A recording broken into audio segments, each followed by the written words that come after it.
Hey guys, good evening. Welcome to my YouTube channel Laddukhan blog. तो guys, आज है नवरात्रि का 5वां दिन और आज होगी माँ स्कंद माता की पूजा। तो आज का ब्लॉग जो है काफ़ी इंटरेस्टिंग रहने वाला है। बने रहिए, ब्लॉग को बिल्कुल भी स्किप मत कीजिए, अंत तक बने रहिए। तो गाइज देखिए, आज हमने मंदिर में भोग लगाने के लिए बना रखी है केले की बर्फ़ी। काफ़ी अच्छा टेक्सचर आया हुआ है इसका, देख सकते हैं आप यहाँ पे।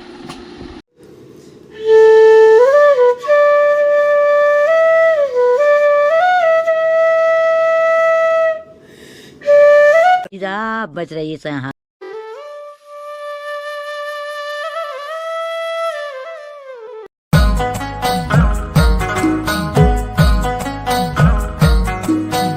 यहाँ पे हमारा संध्याकालीन आरती की तैयारियां शुरू हो चुकी है। देखिए, मैं अभी धूप जला रहा हूँ यहाँ पे और हम लोग अब करेंगे पूजा।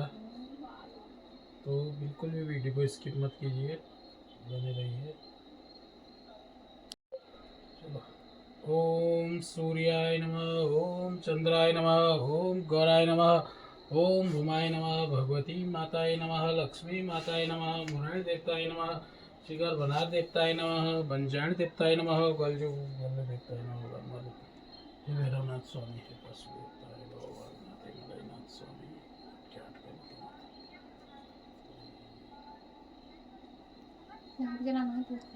तो गैस देखिए, हमेशा की तरह अब यहाँ पर लट्टू की मम्मी तुलसी पूजन कर रही है और तुलसी माता के पेड़ के सामने से दीपक जलाकर संध्या पूजन चल रहा है तुलसी माता का भी। उसके बाद लड्डू की मम्मी अंदर मंदिर में, मेन मुख्य मंदिर में स्कंद माता की कथा सुनाई।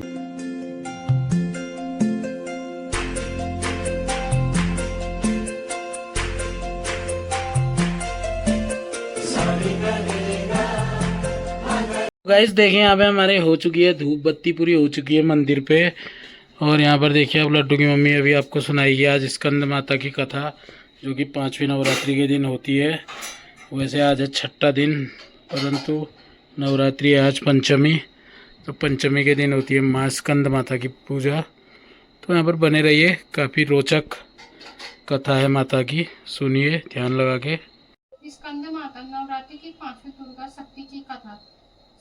सिंहासन गता नित्यम पद्मश्रीकत द्वारा सुखदास्तु सदा देवी स्कंद माता यशस्विनी। पहाड़ों में रहकर सांसारिक जीवों में नव चेतना का निर्माण करने वाली स्कंद माता नवरात्रि में 5वें दिन इस देवी की पूजा अर्चना की जाती है। कहते हैं कि इनकी कृपा से मूल भी ज्ञानी हो जाता है। स्कंद कुमार कार्तिकेय की माता के कारण इन्हें स्कंद माता नाम से अभिहित किया गया है। इनके विग्रह में भगवान स्कंद बालक रूप में इनकी गोद में विराजित हैं। इस देवी की 4 भुजाएं हैं। ये दाईं तरफ की ऊपर वाली भुजा से स्कंद को गोद में पकड़े हुए है। नीचे वाली भुजा में कमल का पुष्प, बाईं तरफ ऊपर वाली भुजा में वरद मुद्रा में है और नीचे वाली भुजा में कमल पुष्प है। इनका वर्ण एकदम शुभ्र है। ये कमल के आसन पर विराजमान रहती हैं, इसलिए इन्हें पद्मासन भी कहा जाता है। सिंह इनका वाहन है। शास्त्रों में काफी महत्व बताया गया है। इनकी उपासना से भक्त की सारी इच्छाएं पूरी हो जाती हैं। भक्त को मोक्ष मिलता है। सूर्यमंडल की अधिष्ठात्री देवी होने के कारण इनका उपासक अलौकिक तेज और कांतिमय हो जाता है। अतः मन को एकाग्र रखकर और पवित्र रखकर इस देवी की आराधना करने वाले साधक या भक्त को भवसागर पार करने में कठिनाई नहीं आती है। इनकी पूजा से मोक्ष का मार्ग सुलभ हो जाता है। यह देवी विद्वानों और सेवकों को पैदा करने वाली शक्ति है, यानी चेतना का निर्माण करने वाली है। कहते हैं कालिदास द्वारा रचित रघुवंशम महाकाव्य और मेघदूत रचनाएं स्कंद माता की कृपा से संभव हुई हैं। नवरात्रि के 5वें दिन स्कंद माता की पूजा की जाती है। स्कंद माता देवी दुर्गा का 5वां अवतार है। स्कंद माता का नाम 2 शब्दों से मिलकर बना है, स्कंद व माता, और इसका अर्थ होता है स्कंद की माता। स्कंद का अर्थ है कार्तिकेय, जो कि महादेव और माता पार्वती के पुत्र हैं। माता का अर्थ है माँ, और इसी प्रकार स्कंद माता पार्वती का भी एक रूप है।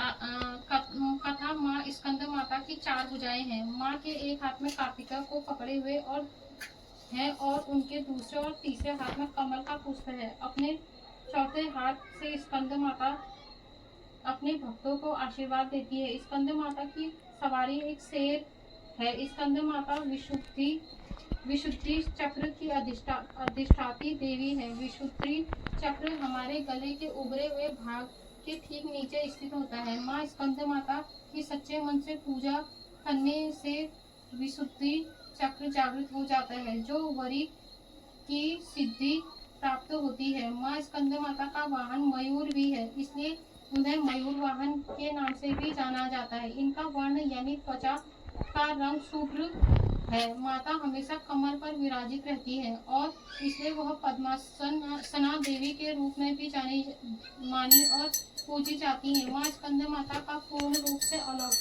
लौकिक और सांसारिक संबंधों से दूर रहता है। स्कंद माता का पूजन करने वाले व्यक्ति और जीव मुख्यतः सांसारिक बंधनों में रहकर भी उनसे मुक्त होते हैं।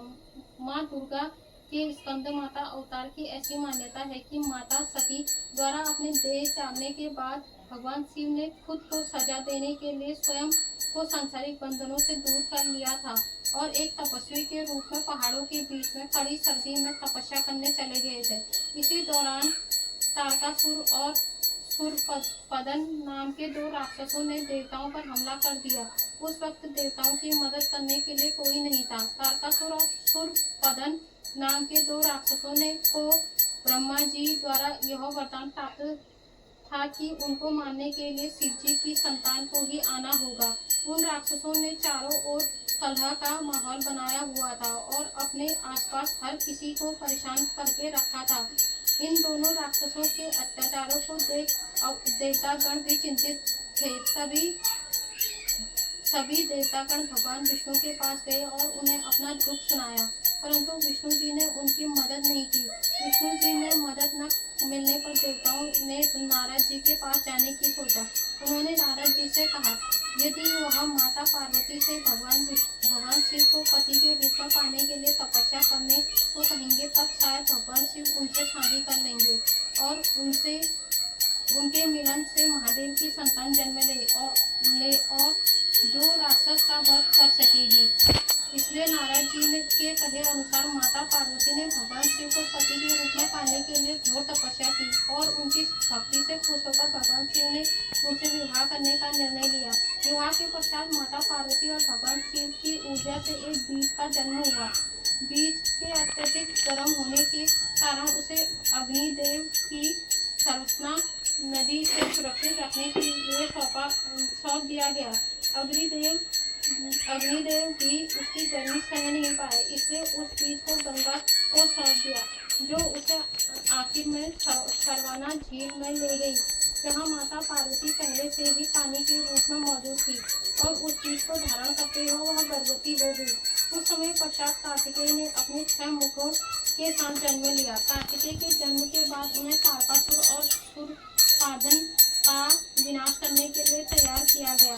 सभी देवताओं ने मिलकर उन्हें अलग अलग तरीके का ज्ञान दिया और राक्षसों से लड़ने के लिए उन्हें महत्वपूर्ण शस्त्र भी दिए। आखिर में कार्तिकेय ने सभी राक्षसों का वध कर दिया। इस कारण माँ दुर्गा को स्कंद माता यानी कार्तिकेय की माता के रूप में जाना जाता है। स्कंद माता के मंदिर पूरे भारतवर्ष में कई जगह स्थापित है, लेकिन उनमें से एक बहुत प्रचलित उत्तर प्रदेश के वाराणसी में स्थित है। देवी दुर्गा के 5वें स्वरूप में स्कंद माता की पूजा की जाती है। वह अत्यंत दयालु मानी जाती है। कहते हैं देवी दुर्गा का यह स्वरूप मातृत्व को परिभाषित करता है। स्कंद माता कमल के आसन पर ही विराजमान होती हैं, इसलिए उन्हें पद्मासना देवी के रूप में भी कहा जाता है। कहते हैं संतान सुख की प्राप्ति के लिए माता की पूजा के साथ उन्हें मंत्र की आराधना का भी विशेष फलदायी होता है। ओम देवी स्कंद माताये नमः।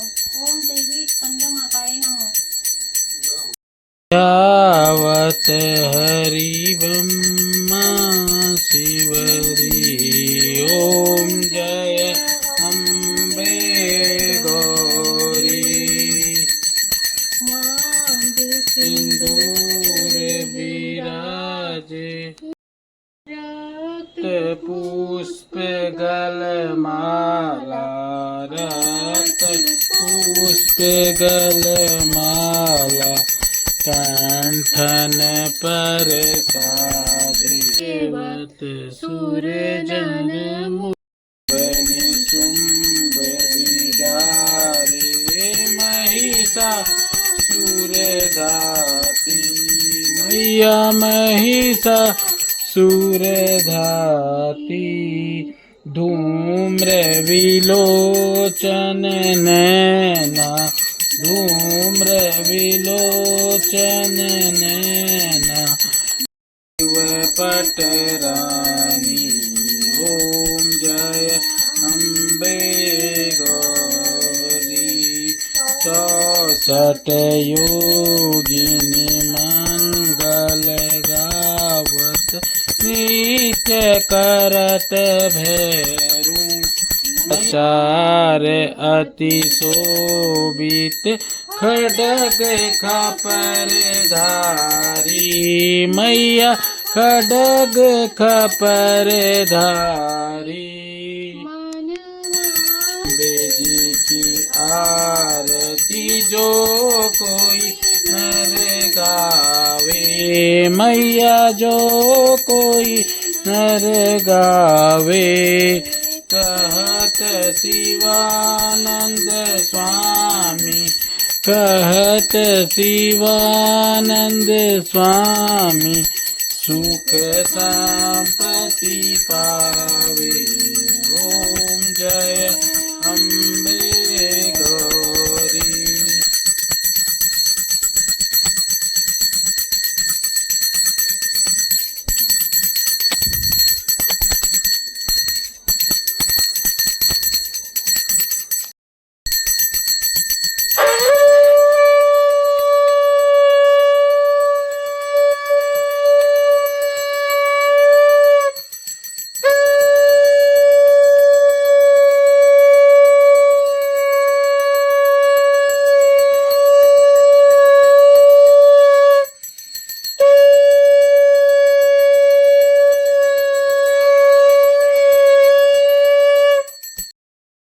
तो गाइज फाइनली हमारी पूजा हो चुकी है पंचमी की माता स्कंद माता की। तो आज का ब्लॉग आपको कैसा लगा कमेंट जरूर कीजिए और कमेंट में जय माँ स्कंद माता लिखना बिल्कुल ना भूलिए। और हमारे चैनल पे आप लोग नए हैं तो चैनल को सब्सक्राइब करके जाइए और बेल आइकन प्रेस कीजिए। जल्द मिलूंगा मैं एक और नई ब्लॉग के साथ, छठी नवरात्रि के ब्लॉग के साथ। तो तब तक के लिए आप सभी लोग स्वस्थ रहिए, मस्त रहिए और अपनी लाइफ में व्यस्त रहिए।